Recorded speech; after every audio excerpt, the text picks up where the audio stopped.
السلام عليكم ورحمة الله وبركاته. مرحبا بالشرفاء التوانسة الكل، مرحبا بأصحابي، مرحبا بالناس اللي تبع فيا في تيك توك. أنا اليوم نحب نقول للشعب التونسي حبوا بلادكم، حبوا بلادكم، واقفوا مع رئيسكم. صحيح اليوم وأنه البلاد ناقصة برشا برودويات معناتها كيما المقرونة، كيما الكسكسي، كيما الفارينة، كيما برشا حاجات، وهذا مما لا ريب فيه وهذا صاير. لكن اليوم الناس اللي قاعدة تعمل لنا في هذا هما بيدهم اللي كانوا يحكموا في البلاد، هما بيدهم الماكينه اللي كانت تحكم في البلاد، ويحبوا يرجعونا قبل. والله باش نقولوا احنا والله ها وكانوا فلان وفلان وفلان، كانت المقرونه وكانت اي كانت فما المقرونه، كان فما الكسكسي، كان فما كل شيء. لكن شبابنا اش كان صاير فيه؟ المنظومه الصحيه شنو اللي كان صاير فيها؟ المنظومه التربويه شنو اللي كان صاير فيها؟ اليوم دور الشباب مسكره معشه فيها الاحمام، واحنا صغارنا مطيشين في الشوارع، يتعلموا في الصالي ويتعلموا في الدواء.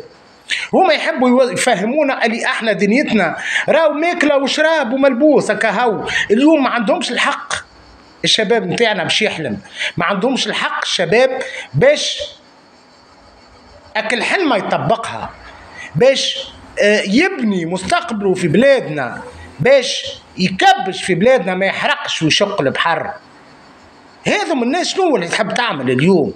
اليوم العباد هذوما عندهم حاجه برك، وانهم يحبوا يرجعونا لل 11 سنه. انا نقول لهم راكم ما تنجموش ترجعونا، على خاطر الشعب التونسي فاق، على خاطر الشعب التونسي اليوم فاق وواعي باللي قاعد صاير. يعني اليوم راكم تنجموش تعديوا عليه مرة أخرى. راهو الشعب التونسي ما عادش تنجموا تعديوا عليه مرة أخرى، ما عادش تنجموا اللي والله هاو الحم العلوش رخيص، هاو الدجاج رخيص، هاو درا شنو رخيص، هاو درا شنو رخيص. هذا الكل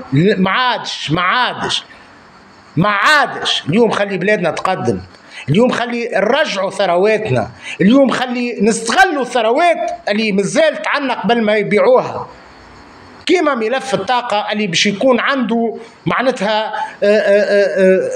حاجات ما تتصوروهاش توانسة كل المستقبل البلاد هذه. علاش انا اليوم نقول 25 جويلية؟ 25 جويلية ما عادش برشا، 11 يوم الناس الكل تخرج للشارع، والناس الكل تقول نأموا ثرواتنا، تقول نسحبوا رخص هالفساد هالاحزاب، ونحيوا هالنقابات اللي دمرت المنظومات الكل، دمرت الادارات، وكل ما هو اداره دمروها.